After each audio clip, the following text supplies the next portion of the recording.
Bonjour à toutes et à tous, soyez les bienvenus pour cette nouvelle édition. L'entretien des haies peut rapidement devenir problématique entre voisins. Il prend d'ailleurs une toute autre ampleur ce problème quand ces voisins sont d'une part les communes et de l'autre les agriculteurs. La FDSEA avait convié la presse samedi matin pour une taille pas tout à fait anodine du côté de Grosbreuil, l'élagage des arbres qui se prennent dans les câbles de la fibre optique. Un déploiement aérien dont Vendée Numérique aurait confié ensuite le bon état de principalement aux communes, ce qu'elles ne mettent pas toutes en application d'après les agriculteurs. Et je vous propose, pour mieux comprendre ce dossier, de retrouver Diane Delangle. Et je me trouve avec Paul Pelletier, le président de la section des bailleurs propriétaires ruraux du département. Bonjour. Bonjour. Expliquez-nous un petit peu qu'est-ce que l'on fait ici aujourd'hui. Eh bien, on démontre que la haie qu'il faut ébrancher pour libérer les fils de la fibre est vraiment une charge pour les propriétaires et pour les fermiers, puisque la loi nous oblige à les entretenir, et c'est une charge importante, si bien que nous ne comprenons pas pourquoi la fibre n'a pas été enterrée et qu'on n'a pas fait comme à l'EDF qu'ils entretiennent les lignes et que la charge est pour les utilisateurs, puisque là ça nous revient en charge, c'est pas normal.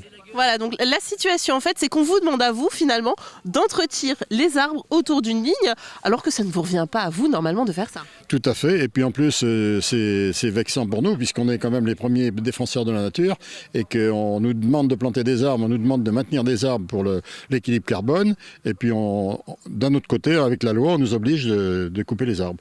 Et ça nous fait mal au cœur de couper des haies comme ça. La difficulté à entretenir, on a pu le voir aussi, c'est dangereux déjà. C'est très dangereux, et puis même les entreprises qui font l'élagage refusent de le faire parce qu'ils ont trop de responsabilités.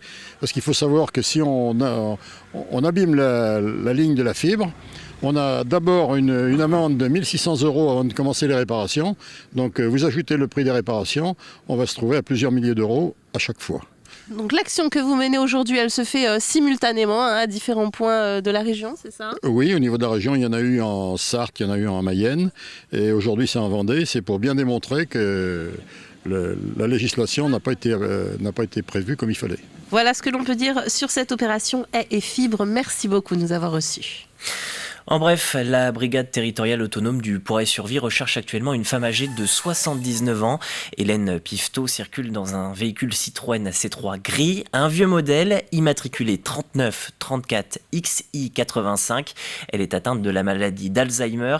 Hélène Pifteau a disparu dans la nuit du 11 au 12 décembre du côté des Lucs-sur-Boulogne. Si vous avez une quelconque information, prévenez le BTA en appelant au 02 51 31 82 34.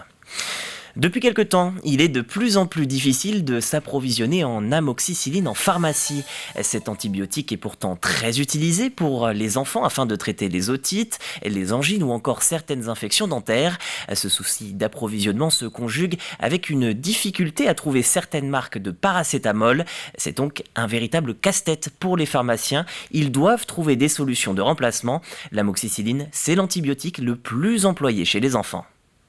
Pour l'instant, il y a des difficultés sur le 500 mg, la forme buvable enfant, mais on arrive à se débrouiller avec la forme 250 mg pour les enfants et puis la forme 1 g adulte qu'on peut couper en deux et qu'on peut disperser pour pouvoir faire du 500 mg. Donc pour l'instant, on fait face aux difficultés. On va dire que c'est des grosses difficultés d'approvisionnement. C'est pas pénurie là, pour les formes adultes, c'est pas pénurie, mais c'est des grosses difficultés d'approvisionnement. Donc on doit vraiment demander quotidiennement, tous les jours quasiment, des formes adultes pour en avoir un petit peu par nos grossistes.